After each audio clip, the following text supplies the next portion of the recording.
हरे कृष्णा. श्रीमद भगवद गीता जशी आहे तशी, अध्याय 4. अध्यायाचं नाव आहे ज्ञान कर्म संन्यास योग. आपण आज 35वा श्लोक वाचायला सुरुवात करणार आहोत. त्याआधी श्रील प्रभुपादांना प्रार्थना करूया. हे श्रील प्रभुपाद, आम्ही भगवद्गीता हा ग्रंथ वाचून समजून घेण्याचा प्रयत्न करीत आहोत. त्यासाठी आम्हाला आशीर्वाद द्या. धन्यवाद प्रभुपाद. श्लोक क्रमांक 35. यज्ञात्वा न पुनः मोहम् एवं यास्यसि पांडव येन भूतानि अशेषाणि द्रक्ष्यसि आत्मनि अथोमयी. आत्मसाक्षात्कारी जीवांकडून वास्तविक ज्ञानाची प्राप्ती झाल्यावर तू पुन्हा मोहित होणार नाहीस, कारण या ज्ञानाद्वारे तू पाहशील की सर्व प्राणी मात्र हे परमात्म्याचे अंश आहेत, अर्थात ते माझेच आहेत. तर शब्द जाणून घेऊया. यत् ज्ञात्वा, जे जाणल्याने. तर कोणतं ज्ञान जाणल्याने, काय जाणल्याने? तर 4.34 जो आधीचा श्लोक आहे त्यात भगवंतांनी जे ज्ञान दिलं आहे ते ज्ञान तू प्राप्त केल्याने. तर ते ज्ञान म्हणजे काय? 4.34 वाचूया. आध्यात्मिक गुरुकडे जाऊन तत्व जाणण्याचा प्रयत्न कर. नम्रपणे त्यांना प्रश्न विचार आणि त्यांची सेवा कर. आत्मसाक्षात्कारी व्यक्ती तुला ज्ञान प्रदान करू शकतात, कारण त्यांनी तत्व जाणलेले असते. तसे हे जे आत्मसाक्षात्कारी व्यक्ती आहेत त्यांच्याकडून ज्ञान प्राप्त झाल्यावर यत् ज्ञात्वा, पुढे शब्द आहे न पुनः मोहम. म्हणजे काय? पुन्हा तू मोहात पडणार नाहीस, मोहित होणार नाहीस. पुढचा शब्द आहे एवं यास्यसि पांडव. तर अर्जुना, तू पुन्हा मोहित होणार नाहीस. दुसरी ओळ बघा. येन म्हणजे काय दिलं आहे? ज्या योगे. म्हणजे असं सगळं आत्मसाक्षात्कारी व्यक्तीकडून ज्ञान घेतल्यामुळे काय होणार आहे? भूतानी अशेषाणी, सर्व प्राणी मात्रांना काय? द्रश्यसी, तू पाहशील. सर्व प्राणी मात्रांना तू पाहशील. आत्मनी अथोमयी म्हणजे काय आहे? ते सगळे परमात्म्याचे अंश आहेत, अर्थात ते भगवंतांचेच आहेत. भगवंतां म्हटलं ना, ते माझेच आहेत, हे तू सगळं जाणशील. तर एकदा आपण भाषांतर वाचूया म्हणजे लक्षात येईल हे शब्द. आत्मसाक्षात्कारी जीवांकडून वास्तविक ज्ञानाची प्राप्ती झाल्यावर. कशी होणार वास्तविक ज्ञानाची प्राप्ती? 34वा श्लोक त्यानुसार वागल्यावर. असं सगळं ज्ञान घेतलं आणि त्यानुसार वागतोयस तू, तर तू पुन्हा मोहित होणार नाही. का बरं? कारण या ज्ञानाद्वारे जे प्राप्त झालंय त्या ज्ञानाद्वारे तू पाहशील की सगळे जे प्राणी मात्र आहेत ते परमात्म्याचे अंश आहेत. म्हणजे भगवंत म्हणतात ते माझेच आहेत. म्हणजेच काय? सगळे जे जीव आहेत भगवंतांचे म्हणजेच माझेच अंश आहेत. ते भगवंत म्हणतात माझ्याच शक्तीवर आश्रित आहेत ते. तर आपण हे तर जाणतोच आहोत की म्हणजे हा जो आत्मसाक्षात्कारी व्यक्तीकडून ज्ञान घेणारा मनुष्य आहे त्याला काय ज्ञान प्राप्त होत आहे? आत्म्याचं ज्ञान प्राप्त होत आहे. भगवंत कोण हे माहिती पडतं आहे. तर त्याला काय समजत आहे की सगळे जीव मात्र आहेत, प्राणी मात्र आहेत, त्यांना जे शरीर मिळतं आहे जीवांना, ते सगळं शरीर कोणाकडून मिळतंय? भगवंतांच्या शक्तीकडून मिळतं आहे.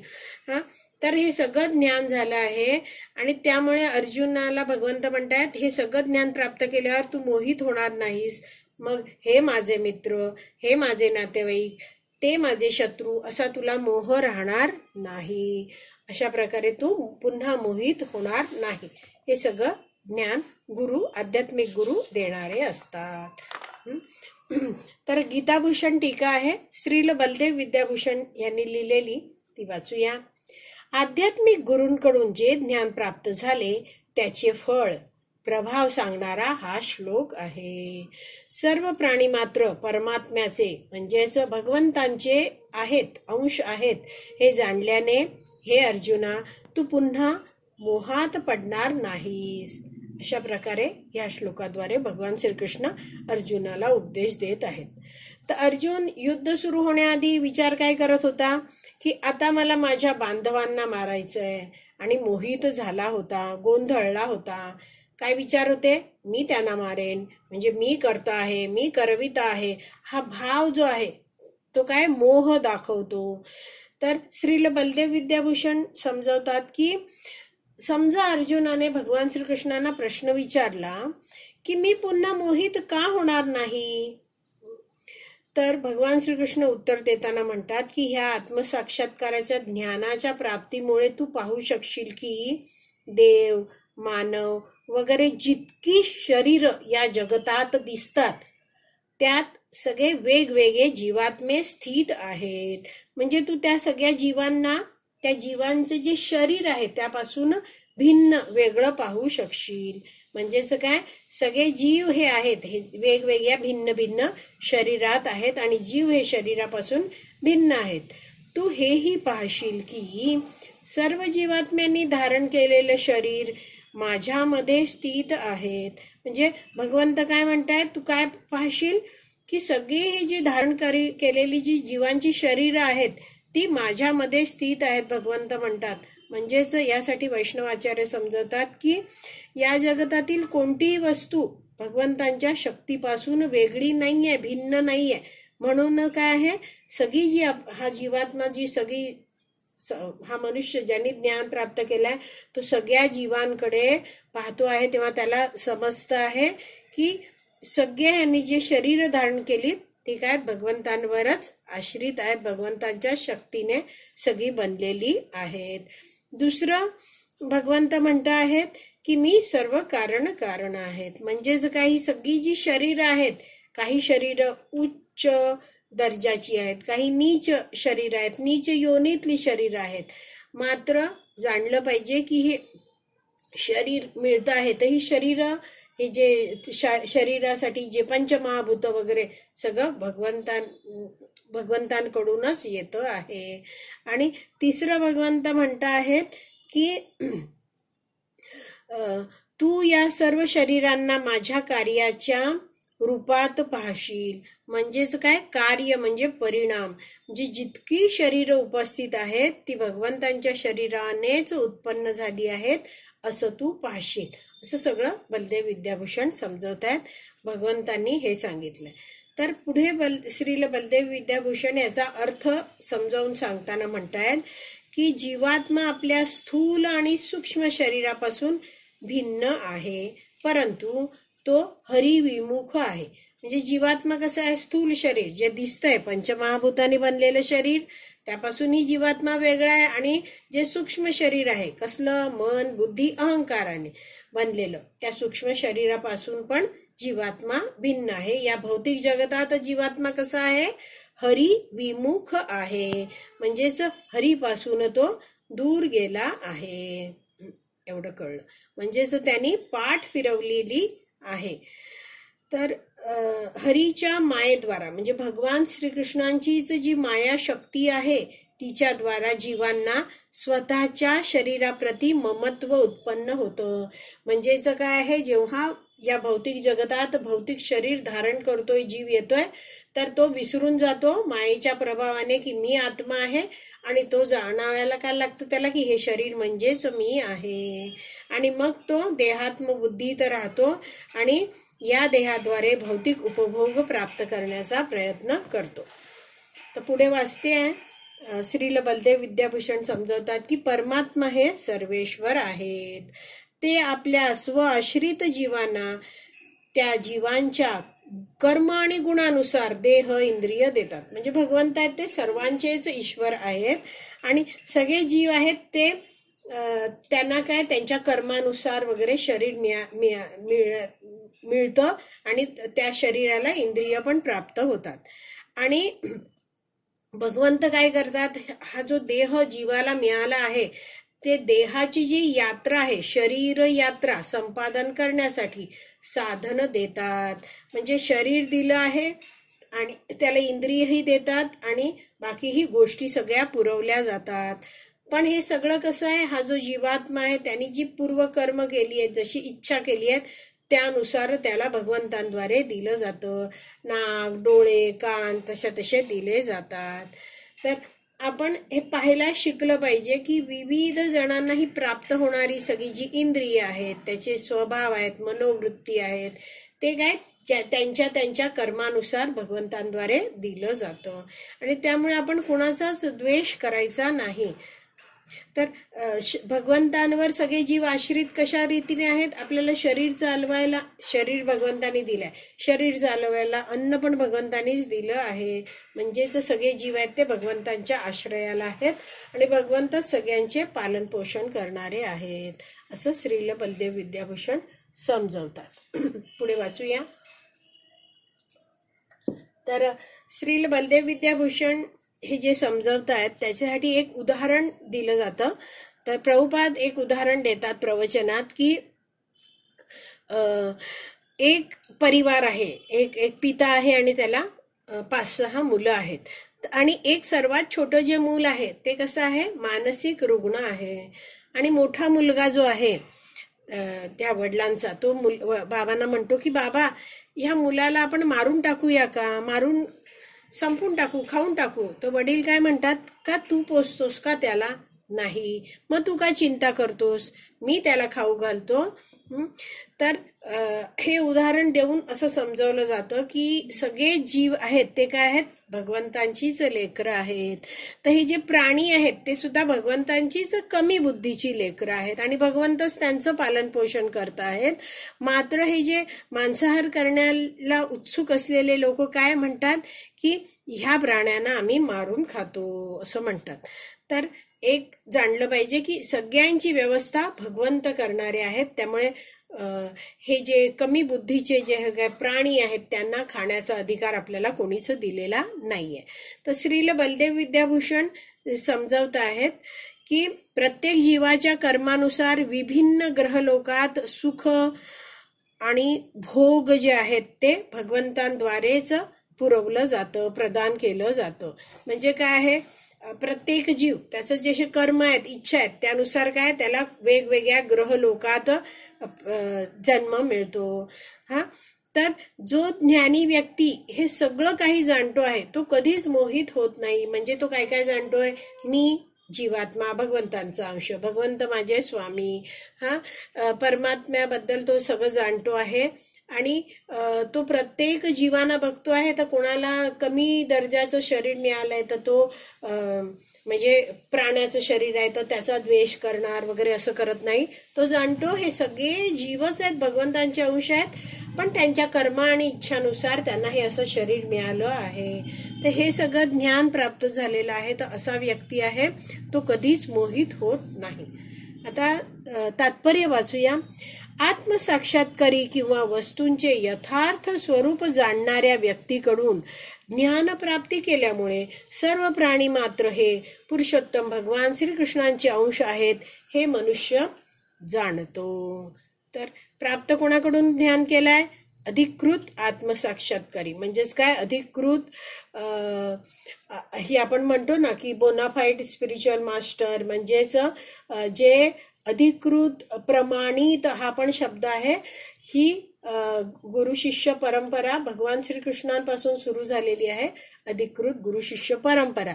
त्यातून ज्ञान प्राप्त झालेले हे जे आचार्य आहेत त्यांना म्हटलं आहे आत्मसाक्षात्कारी व्यक्ती.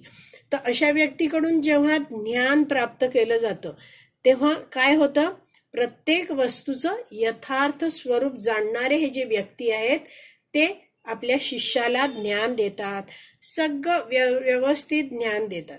आणि त्या ज्ञानाने फायदा काय होतो आहे, हा मनुष्य जाणतोय की सर्व प्राणी मात्र हे भगवान पुरुषोत्तम भगवान श्रीकृष्णांचे अंश आहेत. तर या जगतामध्ये आपण बघितलं तर अनेक सारी ज्ञानी मंडळी आपल्याला दिसतात जे काय म्हणतात, जीव हा परमात्म्याचा अंश आहे, मात्र त्यांना जर आपण प्रश्न विचारला की परमात्मा कोण आहे, त्यांच्याविषयी विशिष्ट काही सांगा, तर त्यांना काही नीटपणे माहिती नसतं. ते फक्त म्हणतात परमपित्याचं ध्यान करा असं म्हणतात. पण कोण परमपिता आहे, त्यांनी आपल्यासाठी काय केलं आहे, आपलं त्यांच्याप्रती काय कर्तव्य आहे, हे काही ते सांगू शकत नाही. कारण त्यांना त्याची विशेष काही माहिती नसते. का? कारण त्यांनी स्वतः अधिकृत गुरु शिष्य परंपरेतून काही श्रवणच केलेलं नसतं. पुढे वाचते आहे. श्रीकृष्णांपासून भिन्न अस्तित्व असल्याची जाणीव म्हणजेच माया होय. तर माया म्हणजे काय इथे कंसात दिलाय. मा म्हणजे नाही, या म्हणजे ही. म्हणजेच काय, श्रीकृष्णांपासून भिन्न अस्तित्वाची जाणीव, मी भगवंतांपासून वेगळा आहे, स्वतंत्र आहे, म्हणजेच काय, माया आहे. म्हणजेच तो व्यक्ती असं जाणतोय म्हणजे तो मायेत आहे. मला हे भगवंतांनी शरीर का दिलंय, ही सगळी इंद्रिय का दिलीत, याचा विचारच केला जात नाही. आणि लोकांना हेही माहिती नसतं आध्यात्मिक ज्ञान, की माझं या जीवनामध्ये हे शरीर, मनुष्य शरीर मिळालंय, तर मी काय कर्तव्य केलं पाहिजे, काहीच माहिती नाहीये. तर साधारण काय, सगळेच जण या ज्ञानाच्या बाबतीत अंध अज्ञानी असतात. तर आपण जाणतो की मातेच्या उदरामध्ये मूल वाढतं आहे, पण ते बाळ जे वाढत आहे ते भगवंतांच्याच कृपेने होतं आहे.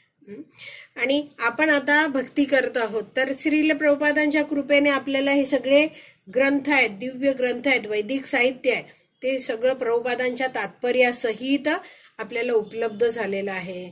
तर भक्तांकडून, भक्तांच्या संघामध्ये आपण हे दिव्य ज्ञान प्राप्त करत आहोत. तर हे आपलं थोर भाग्य आहे की हे वैदिक शास्त्राचं ज्ञान आपल्याला मिळतं आहे. तर जसं जसं आपण हे ज्ञान प्राप्त केलंय आणि आता नियमितपणे ध्यानपूर्वक जप करत जाऊ, श्रवणम करत जाऊ, तर आपल्याला हळूहळू आणखीन समजायला लागतंय. पहिले तर आपण नुसतं पाठांतर करत असतो की जीवेर स्वरूप कृष्णेर नित्यदास, मी श्रीकृष्णांचा आहे. पण जसजशी भक्ती वाढत जाते आपल्याला जाणीव व्हायला लागते की मी श्रीकृष्णांचा आहे. मग समजायला लागतंय की कितीतरी जन्म मी भगवंतांपासून दूर राहून घालवले आहेत. त्या जीवनामध्ये मी कधीच भगवंतांना संतुष्ट करण्याचा प्रयत्नच केला नव्हता. आणि ह्यामुळे काय झालंय, अशी एक तुलना सांगितली जाते की व्यक्ती आहेत, त्यांनी हातामध्ये जर गुलाबजाम पकडून ठेवला आहे आणि त्यांनी जर पोटालाच दिला नाही तर फायदा होणार आहे का? नाही. म्हणून पोटात जेव्हा गुलाबजाम घातला जातो तेव्हा काय, शरीराला पोषण मिळतं, त्याचबरोबर हाताला पण पोषण मिळतं. हे ज्ञान आपल्याला समजायला लागतं. आणि मग आपण जाणायला लागतो की भगवंतांना संतुष्ट केल्याविना आपण कधीच संतुष्ट होऊ शकणार नाही. तर या जगतात आपण बघतो की लोक म्हणतात मी सुखी आहे, मी सुखी आहे, पण हा काय आहे, मायेचा प्रभाव आहे. आपण भगवंतांना जीवनात स्वीकारल्याशिवाय आणि भगवंतांची सेवा केल्याशिवाय कधीच कायम सुख प्राप्त करू शकणार नाहीत. तर पुढे वाचते आता. काही लोकांना वाटते की आपल्याला श्रीकृष्णांशी काहीच कर्तव्य नाही. श्रीकृष्ण हे केवळ एक ऐतिहासिक महापुरुष आहेत आणि निर्विशेष ब्रह्म हेच परमतत्व आहे. तर काही लोकांचं म्हणणं आहे की आम्हाला काय श्रीकृष्णांशी देणं घेणं नाहीये. ते तर काय आहे, एक मोठा महापुरुष होऊन गेला इतिहासातला, आणि सर्वश्रेष्ठ परमतत्व परमसत्य हे काय आहे, निर्विशेष ब्रह्म म्हणजे ब्रह्मज्योती हीच सर्वश्रेष्ठ आहे असं ते म्हणतात. पण प्रभुपाद इथे उदाहरणाने समजून देत आहेत. भगवद्गीतेत सांगितल्याप्रमाणे निर्विशेष ब्रह्म म्हणजे भगवान श्रीकृष्णांचे तेज होय. तर असे हे जे भगवंत आहेत त्यांच्या शरीरातनं येणारं जे तेज आहे ते म्हणजे ही ब्रह्मज्योती आहे. तर हे सांगणारा या भगवद्गीतेत आपल्याला श्लोक मिळतो 14.27. तर 14व्या अध्यायात 27व्या श्लोकामध्ये भगवंत म्हणतात ब्रह्मणो हि प्रतिष्ठा अहम. तर ही जी निर्विशेष ब्रह्मज्योती आहे त्याचा आधार मी आहे असं भगवंत म्हणतात. पण ह्या जे निर्विशेषवादी लोक आहेत त्यांना काय वाटतं, ज्यांचा भगवंतांवर विश्वास नाहीये त्यांना काय वाटतं की निर्विशेष ब्रह्म म्हणजेच काय आहे, हेच सर्वश्रेष्ठ आहे. पण हे तेज कोणामधून येतंय, कोणामुळे येतंय हे त्यांना काही ज्ञान नाही. पुढे वाचते आहे, श्रीकृष्ण हे भगवान या नात्याने सर्व गोष्टींचे मूळ कारण आहेत. ब्रह्मसंहितेत स्पष्टपणे सांगण्यात आले आहे की पुरुषोत्तम भगवान श्रीकृष्ण हे सर्व कारणांचे कारण आहेत. तर ब्रह्मसंहितेचा आधार घेऊन प्रभुपाद समजवत आहेत की ब्रह्माजींनी भगवान श्रीकृष्णांप्रती केलेली प्रार्थना आहे. तर त्यामध्ये काय म्हटलंय, ईश्वर परम कृष्ण सच्चिदानंद विग्रह अनादिर आदिर गोविंद सर्व कारण कारणम. तर यामधून आपण जाणू शकतोय की भगवान श्रीकृष्ण काय आहेत, सर्व कारणांचे कारण आहेत. या जगतातल्या सगळ्या ज्या गोष्टी दिसत आहेत, भौतिक गोष्टी, भौतिक जगत आहे, सगळं आपण सगळे भगवंतांकडूनच आलेलो आहोत. भगवंतच काय सर्व कारणांचे कारण आहेत. तर पुढे वाचूया आता. लक्षावधी अवतार म्हणजे त्यांची विविध केवळ विस्तारित रूपेच आहेत, त्याचप्रमाणे जीवही त्यांचे अंश आहेत. तर हे सगळे जे आपण जीव आहोत, तर ते काय जीव तर अंश आहोत, पण भगवंतांची जी विस्तारित रूपं आहेत, विविध अवतार घेतात, सगळे विष्णू तत्व आहेत, ते काय भगवंतांचे स्वांश आहेत म्हणतात. आणि जीव आहेत, आपण पण भगवंतांचे अंश आहोत, पण आपल्याला विभिन्न अंश म्हटलं जातं जीवांना. तर आपल्याला एक तर ह्या आध्यात्मिक ज्ञान घेतल्याने माहिती आहे की भगवंत कुठे राहत आहेत. भगवंत आध्यात्मिक जगतात गोलोक वृंदावनमध्ये राहत आहेत आणि तिथे भगवंतांचे नित्य पार्षद आहेत, सहकारी आहेत, त्यांच्यावर भगवंत नित्य म्हणजे सतत लीला करत असतात. आणि आपण सगळे कुठे आहोत, जीव या भौतिक जगतात आहोत. भौतिक जगतात विविध अनेक लक्ष कोटी ब्रह्मांड आहेत आणि या ब्रह्मांडांमध्ये भगवंत वेगवेगळ्या अवतार धारण करतात, लीला करत आहेत. तर ह्या लीला या अनेक ब्रह्मांडामध्ये पण सुरू असतात आणि गोलोक धामामध्येही सतत लीला भगवंत करत असतात. तर हे सगळं ज्ञान जेव्हा अधिकृत आध्यात्मिक गुरु शिष्य परंपरेतून मिळतं, वैदिक शास्त्रातून, तेव्हा काय होतं, आपल्याला समजतं की भगवंत कोण आणि मी कोण. मी साधा जीव आहे, जीवेर स्वरूप कृष्णेर नित्य दास, मी भगवंतांचा कायमचा नित्य दास आहे. पण हे जे मायावादी लोक आहेत त्यांना हे ज्ञान काही समजू शकत नाही. तर ते जे मायावादी लोक आहेत त्यांना काय वाटतं की इथे पुढे दिलेलं आहे बघा, वाचते ते, मायावादी तत्वज्ञानांना चुकीने वाटते की भगवान श्रीकृष्णांच्या अनेक विस्तारित रूपांमध्ये ते आपले स्वतंत्र अस्तित्वही गमावतात. म्हणजे त्यांना काय वाटतं, परमसत्य भगवंत आहेत, त्यांच्याविषयी मायावादी लोकांना काही ज्ञानच नाहीये. ते काहीतरी चुकीची धारणा त्यांची भगवंतांविषयी असते. ते काय म्हणतात, श्रीकृष्णांच्या अनेक विस्तार रूपांमध्ये ते म्हणजे भगवंत आपलं स्वतःचं स्वतंत्र अस्तित्व गमावतात. तर यासाठी प्रभुपाद समजवतात की ते लोक काय म्हणतात. तर ते लोक म्हणतात की एक मोठा कागद घ्या. एका प्रवचनात प्रभुपादांनी हे सांगितलंय, एका मोठा कागद घेऊन त्याचे बारीक बारीक बारीक बारीक छोटे छोटे तुकडे करा. तर मग तो पूर्ण कागद राहिलाय का? नाही, त्याचे सगळे छोटे छोटे तुकडे झाले आहेत. तर हे उदाहरण देऊन मायावादी लोक म्हणतात की भगवंत या जीवांच्या रूपात येत आहेत, तर त्यांचे तुकडे तुकडे झाले आहेत आणि त्यामुळे स्वतःचं अस्तित्व, जसं कागदाने, मोठ्या कागदाने स्वतःचं अस्तित्व गमावलंय, तसंच जीवात्म्याच्या रूपात तुकडे झाल्यामुळे भगवंतानी आपलं अस्तित्व गमावलं आहे. तर असे हे जे मायावादी लोक आहेत त्यांना भगवंत म्हणजे सच्चिदानंद विग्रह, दिव्य रूप आहे, आध्यात्मिक आहे, याचं काहीच ज्ञान नाहीये. आणि त्यामुळे या भौतिक जगतात जे आपल्याला भौतिक शरीर प्राप्त झालं आहे, त्या भौतिक शरीरानेच काय आहे, हे भौतिक विचार येत आहेत, तेच भौतिक विचार ते भगवंतांवर थोपत आहेत. तर त्यांना त्यांच्या अशा कल्पना आहेत की भगवंत आहेत ते स्वतःचं अस्तित्व आहे ते गमावून टाकतात जेव्हा ते विस्तारित रूपात येतात.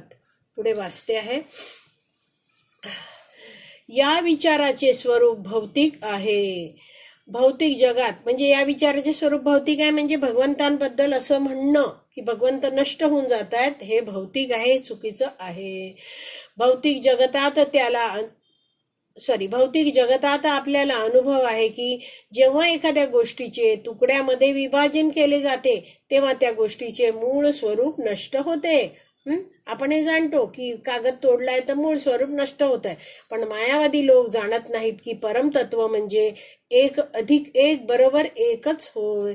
तर परमसत्य जे भगवंत आहेत ते काय आहेत? परम तत्व आहेत, सर्वश्रेष्ठ तत्व आहेत या जगतातले. त्यामुळे त्यांच्याबद्दल काय म्हटलं जातं?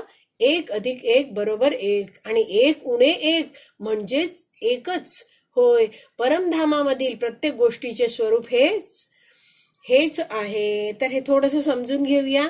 वैदिक शास्त्रात काय सांगितलंय? भगवंत पूर्ण आहेत आणि त्यांच्यामधून कितीही पूर्ण रूप बाहेर पडली तरी भगवंत पूर्णच राहतात.